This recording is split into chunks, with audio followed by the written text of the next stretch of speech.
Welcome to Animal Posse, the podcast dedicated to the people and rescues making a difference in the lives of animals. Today, I am joined by a very special guest, Fiona Murphy, a rabbit bonding specialist who helps turn fluffy roommates into best friends. We're diving into the art and occasional chaos of bunny bonding. So, whether you're a rabbit parent or you just love a good animal story, you're in the right place. So, let's get into it. Hi, Fiona. Thank you for coming on the show. This is very exciting for me because you are my first international guest. The internet makes the world very small, doesn't it? It sure does. Yeah. You were Yeah. recommended by another guest of ours, Maria, who came on and she was talking about rabbits because she does a lot of rabbit and bunny rescue. Okay. So she did recommend you. And I Oh, see lovely. that you are a rabbit bonding specialist. So I am interested in hearing all about that. From Okay. my take on rabbits, I've had a couple of rabbit guests come on already, and they talked about the importance of bonding bunnies. And for me, I never Yeah. knew that. I always kind of thought that if you got a single bunny, you would be okay. And all these guests that I've had on are Mhm. always telling people, no, bunnies are very social animals and they should have a companion. And Yes. so they always talk about bonding bunnies, but I really have no idea what's involved with bonding a bunny. So I would Okay. definitely like Okay. to talk about that. So how did you get into it, first of all?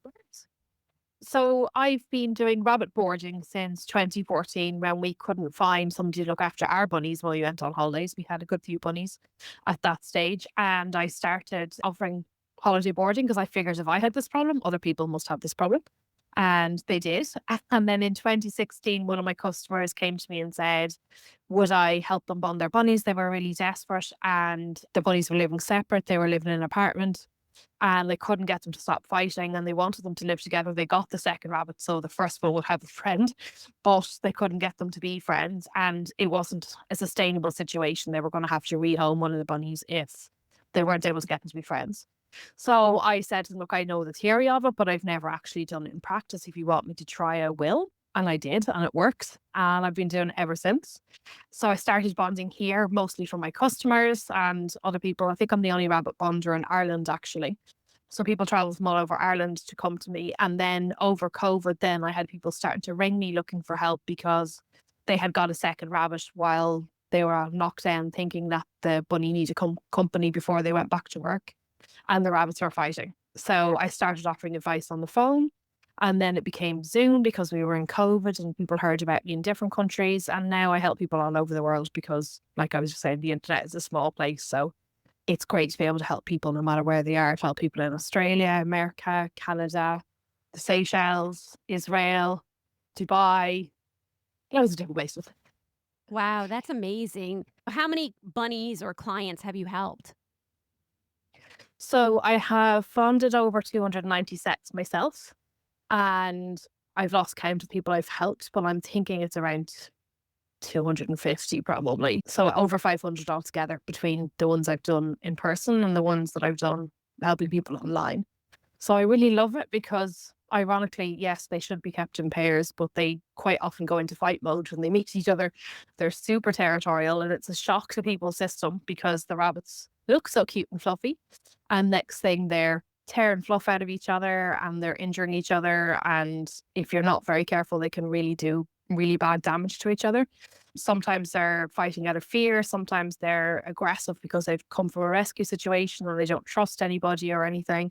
Sometimes they're just trying to figure out who is the boss because their hierarchy is so important to them. You need one to be dominant and one to be submissive in a pair in order for it to work, or two rabbits that really don't care that much and they're happy enough just muddling along, sharing and being happy. But if you have two that go in as being dominant or think that they're going to be dominant at the start, that's when the fights can happen and people end up with injuries. And I've done a lot of rebonding where rabbits have been together as babies and then the hormones kick in and then they fall out.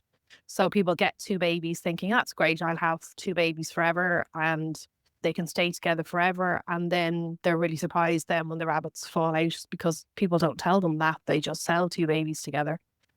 And the females nearly always fall out, but the boys 99.99%. And it comes out of nowhere sometimes and they're cuddling and snuggling one day and then the next they're tearing lumps out of each other. So a lot of what I do is rebonding in that situation, or people who've tried to bond and the rabbits have injured each other and they've got this grudge they need to get over as well because they're like elephants. They don't forget very easy.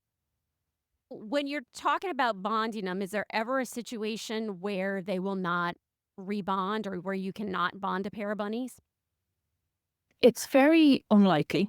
I think there's a lot of narrative online that this is the way to bond rabbits, and if this doesn't work, then your rabbits aren't bondable.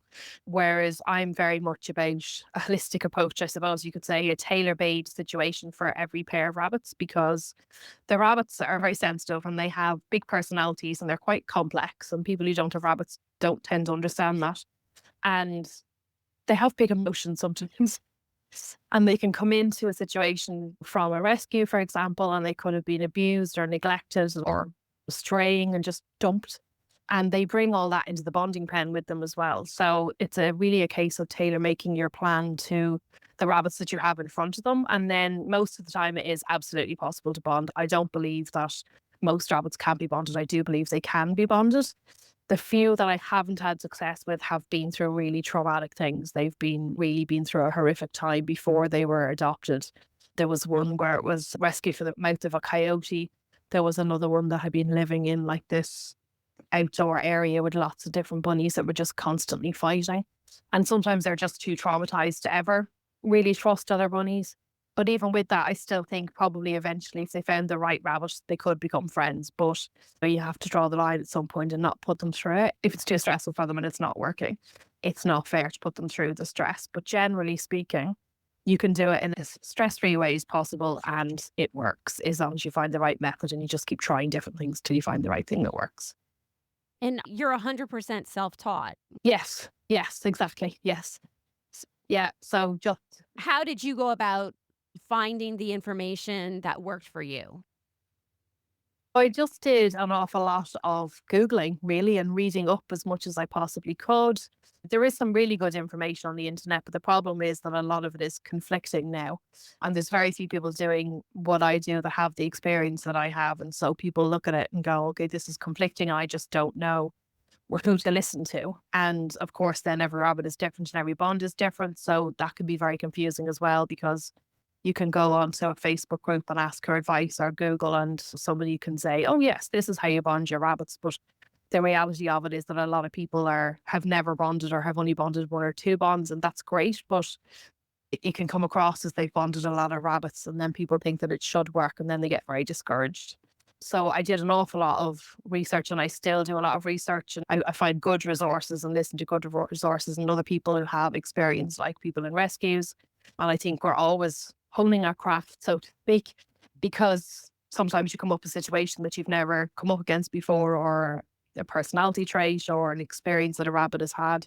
I've bonded rabbits that are blind, rabbits that are deaf, rabbits that have three legs, rabbits that have ripped each other's ears out, one that was left with a limp after a fight so badly and still managed to bond them. So it's really just a case of finding what works for them. But it's a challenge if you find a situation like that. And then you learn something from it because the rabbits teach you something. It's amazing. Yeah, that's incredible. And just for people that are getting into rabbits and they might see a cute bunny in the pet store or something like that. And of course, there's always Mhm, the mhm. problem with Easter with everybody wanting a bunny. And That's right. I don't think people that are new to rabbits really realize that they fight. Because they like you Yes. said, they are Yes. such like a cute, docile looking little creature, and they can do some serious Yeah. damage to each other, and I would imagine it's from their teeth and probably their back feet. Yes, their teeth and their nails, absolutely, yes. And they behave very differently with other rabbits than they do with us as well. And you can have a really sweet rabbit who's just loves their humans and is really gentle and affectionate with their humans, but you put them in a pen with another rabbit and all hell breaks loose. So yeah, it's an awful shock to people. And I wish there was more streamlined information out there so that people would realize what's normal and what's not normal, because a lot of people come to me when the rabbits have fought straight away and then they think that's it, they're not bondable. And I'm like, I don't believe that. I think we just need to find the right thing and let's keep trying. And we usually get there in the end. So the narrative definitely needs to change out there and I'm working on it. You said you take a holistic approach. What do you mean by that? So I tailor make the process and the setup and the environment and the timing to work for those particular rabbits. There's a lot of variables in bonding. So basically, to explain it a little bit, it's like a dating process. So you have to allow the rabbits to get to know each other and to trust each other and work out their hierarchy who's boss. And then they fall in love then after that. And then they'll start grooming and snuggling. But there's a lot of things to go through before you actually get to that stage. Sometimes when you put them together, they fight straight away. Sometimes one rabbit is trying to mount the other rabbit and the other rabbit doesn't want it. And so they nip and they bite. But that's one of the ways they work out their hierarchy.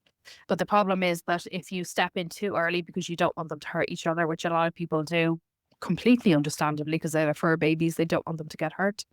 But then they can't work out their hierarchy because you're stopping them interacting and figuring that out. And if you step in too late, then you risk an injury. So there's a very fine line as to exactly when to step in, and you have to learn to read their body language and their behaviors. And it's something that just having done as many bonds as I have now that I'm able to pick up fairly quickly. And then I can see whether something is working for the rabbits or not. So, for example, you're supposed to start in a small space and then gradually expand it. But that doesn't always work for all rabbits. Sometimes they need a bigger space to get away from each other a little bit. Some people would say you should put things into the pen, like somewhere, a hut for them to hide in, but that doesn't always work because sometimes they need to be able to get away from each other. Sometimes that hinders the process because they just sit in the hut and are territorial over the hut. There can be different things that you can put in the pen. Some people say just put hay in the pen, and anything else they can be territorial over. But then you can also put in pellets and treats and forage to distract them as well. Sometimes the timing makes a difference, what time you're bonding at, because they're more active at dawn and dusk.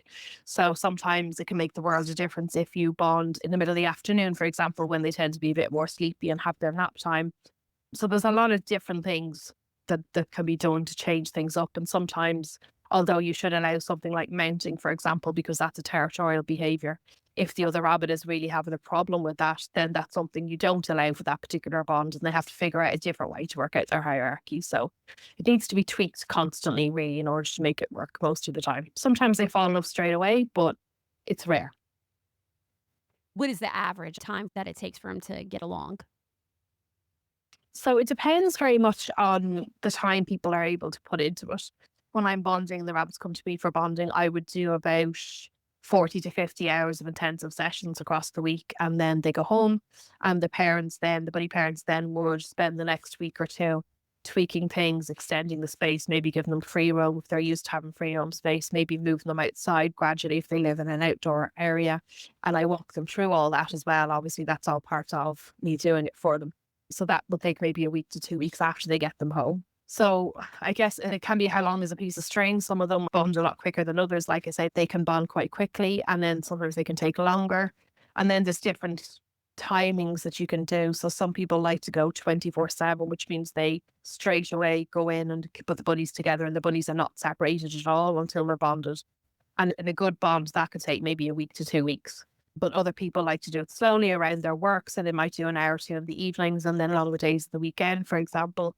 That way might take a bit slower, might take 6 or 8 weeks. If it's going on much longer than that and you are putting in the hours, then there's something that needs to be adjusted with the process because it really shouldn't take that long. I know with cats, I Mhm. rescue cats. So whenever Okay. somebody adopts a cat or a kitten and they have another cat at home, we Yes. always have to tell people that, okay, you got to put one in a small room and then you gradually let them sniff each other through the door. You crack the door, let them see Mhm. each other. Then you Right. put one in a carrier. You bring it in the room where the resident cat lives so they can sniff each other through the Okay. carrier. And for the most part, if people do that and they take their time, the resident cat will accept the new cat. Okay. How is this situation with the rabbits? Do you just put the 2 rabbits together automatically, or do you have to have something separating them so they can kinda sniff and see each other first? Yeah, so that's called pre-bonding, and some people think it doesn't make any difference. There, again, it's another variable out there. Some people say you should keep them in separate rooms. They shouldn't see each other at all, especially if they've had a fight in the past or they're new to each other. Then you should just start putting them in the pen together, and that's the first time they meet.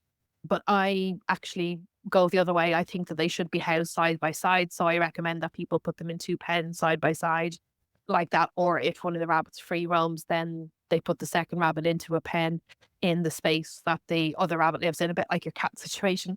And they can then get to know each other a little bit. They can get to sniff each other. They can see each other, get used to each other's movements. We do recommend that they have a space between the bars if you're going to put two pens together, or you double bar it, because they can actually fight through the bars. And I have seen pictures online of rabbits that have ripped each other's noses fairly badly. It's a case of allowing them to do it in a safe situation. But I find that rabbits who come into me for bonding, when that has happened, tend to behave as though they know each other a little bit, and bonding is a little bit easier. So I do think that really helps. So I usually recommend people keep them separate for a week or something when they bring the new bunny home, quarantine them just to make sure they're not carrying anything to your new bunny, let them settle in before you expose them to the other rabbit, and then maybe spend a couple of weeks with them side by side before they start bonding. Because it's a bit of a shock to their system sometimes when they're coming from a rescue situation or they're coming from a different home. So it's good to let them settle in first. What about the case when you get two dominant ones? How do you approach that differently from getting one submissive and one dominant one?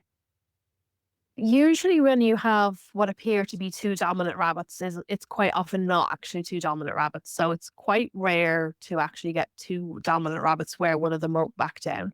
So usually when you go through the process over time and tweaking things and changing the setup and the timing and the environment and all that kind of stuff, usually what you find is that one of the rabbits eventually backs down and decides that they don't actually care that much about being dominant, and actually they quite like a friend. So that matters more to them than being dominant.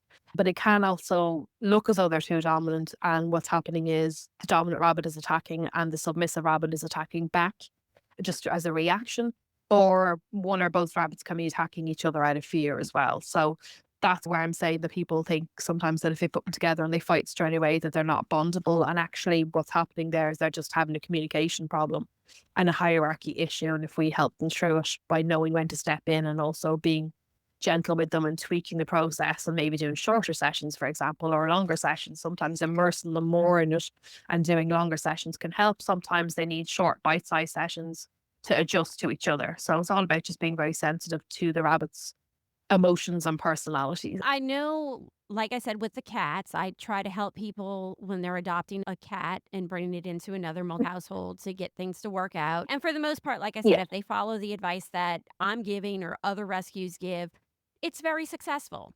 Now, I great. hear people say often, though, that, okay, my cat hates other cats. My cat cannot ever accept another Mhm. cat. And I find there's Yes. situations, but it's a rare situation where you're going to have it Right. that won't accept another cat. It just takes time for Yeah, you to work with. So, do you find exactly. like a lot of people want to just kind of give up when they say, okay, I'm going to get my rabbit a friend? They get a rabbit and then they're like, okay, I'm going to have to rehome this rabbit because they don't want to put in the time to try to make it work. Yeah, sometimes, and I think there's a lot of anxiety caught up in it as well, because people have read the horror stories online and they see that the rabbits can hurt each other very badly. Or sometimes what can happen is the rabbits can get into each other and they will fight if they do. So if you have them side by side, you really need to Fort Knox down the plates, because they can be very determined. And if one rabbit suddenly lands in the other one's space, they're going to have a go at them because they're territorial. But again, it doesn't mean they can't be bonded.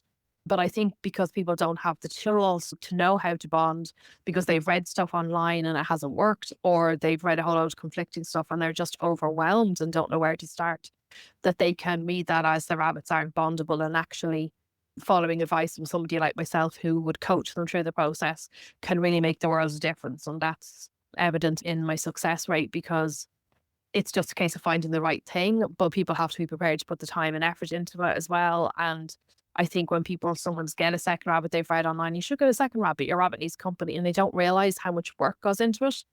And it's so totally worth it, because once you get them through it and they're grooming and snuggling and playing together, it's just the most amazing thing. It's so worth it. And lots of people say to me, "Oh, I wish I'd done it sooner." And it's so worth all the hours I put into it. But you do have to put the time into it and make the commitment and pause some of your stuff going on. I do think you can fit it around your lifestyle. I don't think you have to completely cancel your life while you're doing it. And I help people fit it around their lifestyle so they're not stressed, but it is a commitment to do it. And I suppose not everybody's in the mindset to do it, or has the time or the emotional strength to do it, because it is quite emotional. But I would say to anybody out there who's having a problem, please talk to me about it. I'm happy to give a little bit of advice. I do a free 15-minute call. I'd like to hear what's going on with your bunnies, and I can tell you from the situation whether it's worth trying again or not, whether you get my help or not. It can be really helpful just to hear, just to talk to somebody who knows what you're talking about and get it off your chest, and to hear that it might be worth another go. And things, if things are tweaked, that it can quite often be successful. It's just very emotional with our fur babies, isn't it? We don't want them to hurt each other. We want them to be happy, and people get stressed as well about putting them through that, and they wonder, are they better off on their own? Yeah, and I think sometimes too that your stress transfers over to them. So if you're having anxiety about the situation, that Yes. anxiety actually causes your animals to have anxiety too. Absolutely agree with that. Totally, yes. And a lot of what I do is coaching the people as well as coaching them to bond the bunnies, because I think people need a lot of encouragement and support as they're doing it, because you don't see the wood for the trees. You can't see whether you're making any progress or not. And sometimes you need somebody just to say, you're doing great, keep going. And I can see that they're making progress even though you can't. And yes, absolutely. Anything that you can do to help de-stress when you're doing this, doing the bonding, can make a huge difference, because they do pick up on it, definitely. Typically, when you do the bonding and it's going to be a pair, can you add a third or a fourth to that pair, or should you just strictly stick with a pair? Yeah, absolutely you can. Yes, and lots of people have fluffle, so they call them like a bigger gang of bunnies. So you can absolutely add a third or a fourth, or bond two pairs together, or bond a couple of groups of smaller groups together. It's more work. It takes longer because there's a lot of different personalities and different lot of different dynamics going on. So a trio, for example, will take longer than a pair because there's a whole load of different individual relationships going on, as well as working out who's top dog and who's second and who's third. But it's absolutely possible, and they do really well in groups as well. So if you're prepared to put the time and effort into it, it can be lovely. It's a great way to get more bunnies adopted as well. There's so many bunnies looking for homes, aren't they? So many don't. I know you have a big problem in the US with it. And we have a big problem in Ireland and the UK as well with it, where bunnies are just being dumped left and centre. So if you can add to your fluffle now, it's great. How do your online coaching sessions work? Do you have to do it like Zoom where you would actually see the pair, or do you just go based off of the cues of what the pet parents are telling you? So I like to see videos if at all possible. So I always recommend people to video their sessions, or try and catch videos of the behaviors that they're seeing. So if they can have a second person doing a little bit of videoing, or set up a pet camera or their mobile phone to record, that can be really helpful, because sometimes people are misreading the behavior, and actually what's going on is not what they think is going on. So for example, the other day I had a lady come to me and she said that her one of her rabbits was food aggressive. And when I looked at the videos, I could actually see that the rabbit was trying to control the other rabbit's movements, and it was territorial over the owner, not the food. So that flipped on its head completely how we were approaching the bond and what we needed to do, and change the setup and everything. And it's working really well now. So obviously people are new to doing it, and they're just getting stuck in the woods, for they can't see the trees for the whole thing. It can be difficult to read the bunny's behavior, and it can be really helpful to me to see videos. So most of my sessions would involve people show me videos of what's happening. I don't generally do a Zoom call while the bunnies are in the bonding pen, because by the time the bunnies do something and I tell the owner what to do, and then they intercept the behavior, it could be too late. We could have an injury. So it's better for them to do the session and then feedback to me. And then I also provide them with videos. All of my options, I provide a video of bonding behaviors, bonding sessions that I have done myself, because you can read online, don't allow lunging, don't allow chasing, nipping is okay, but biting isn't. And you're like, what's the difference? And just reading the words doesn't help you. So I videoed my own bonding sessions, cut them down into short videos, and I can tell, and then I tell you with each video, this is this behavior, this is what it looks like, this is okay, just watch and make sure it doesn't escalate, or this is not okay. And if it's not okay, how to step in so that the rabbits don't go straight back into fight mode again. So that a lot of people find that really helpful, because they can interpret their own bunny's behavior then because of that. And then I walk them through the steps online with Zoom as well then, and I tell them when to expand and when to add stuff, and when to start free roaming, and how to do all those things dependent on the pair that I'm working with, or the bond that I'm working with, because it's all different and they have to You have to go at the rabbit's pace. You can go too fast and rush things, and then you don't have a strong bond, or you can go too slow, and then that can cause problems because the rabbits are bored and frustrated. So timing is very nuanced as well. Yeah, this has been a very interesting conversation, and I will say I'm learning a lot from it. And I think this is a great resource for prospective rabbit owners to have too, because we have a problem with people dumping rabbits and bunnies. And I don't think a Yeah. lot of people always consider a rabbit for adoption when they're considering adding a pet. That seems to be the one that is considered as a starter pet. It's a very easy pet to add when it's not. It's not at all. Yeah, it requires as much research as getting a cat or a dog. It's a, Absolutely. you need to know what to feed it, you need to know what the behaviors mean.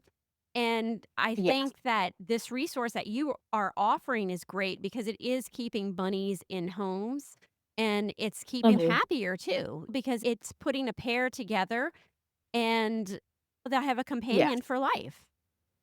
Yes, and they think from research that bonded bunnies are happier and they're healthier, and it's more natural than the way they're in the wild, and they don't ever really relax when they're on their own because as prey animals they're used to watching out to see if there's a predator around, and so they never really switch off if they're on their own. And yet if they're in a bonded pair, they can take it in turns and they can actually relax. So that's obviously better for their nervous system, better for their health. And yeah, and this is why I love doing it, because I know for a fact that helping people bond their bunnies is keeping them happier and healthier and keeping them in homes as well. And also allows people to adopt because they know that I can support them through the bonding process. I work quite closely with our local SPCA and they refer people to me for bonding. And it's really a great collaboration between us because I recommend them for people to adopt bunnies when I know somebody's looking for one.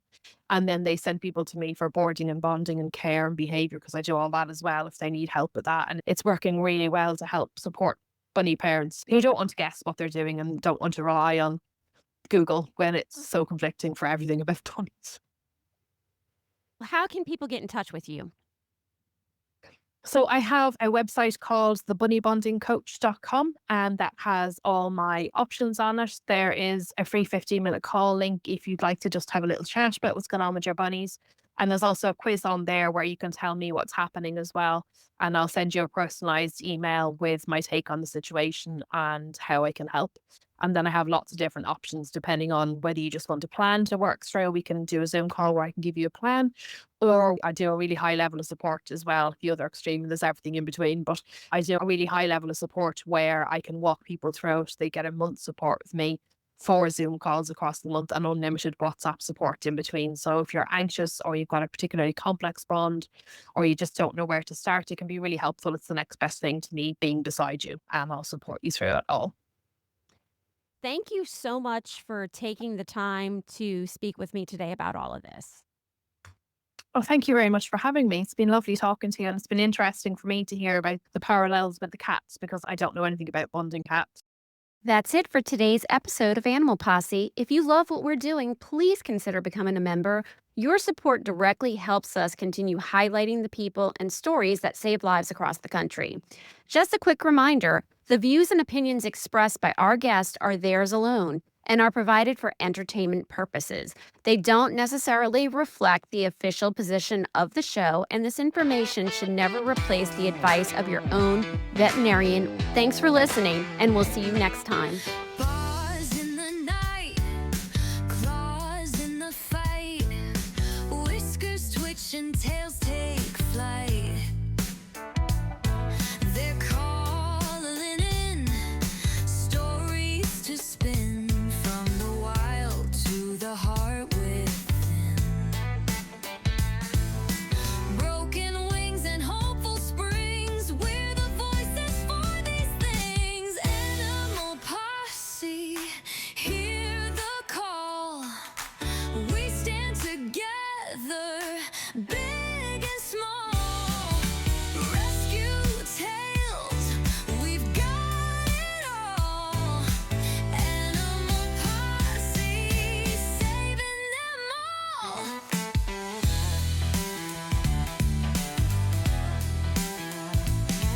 The vet's got tips, the rescuer's grit, the foster homes where love won't quit. From a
stand together, big and small.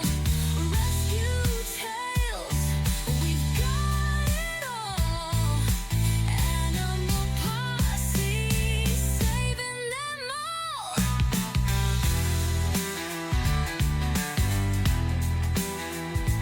Every caller tells a tale, every howl a whispered wail.